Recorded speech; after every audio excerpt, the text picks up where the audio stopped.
निमंत्रण के कार्यक्रम से कल दिन के 3 बजे बेनती है ताई हेतु अपने सबसे आग्रह जे उचित समय पर सब के भाग ली और धर्म के भागी बनी।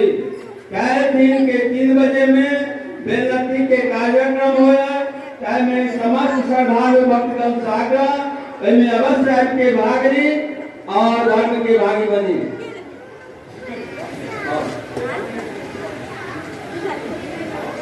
कल बे निमंत्रण के कार्यक्रम से कल दिन के 3 बजे बेनती है ताई हेतु अपने सबसे आग्रह जे उचित समय पर सब के भाग ली और धर्म के भागी बनी।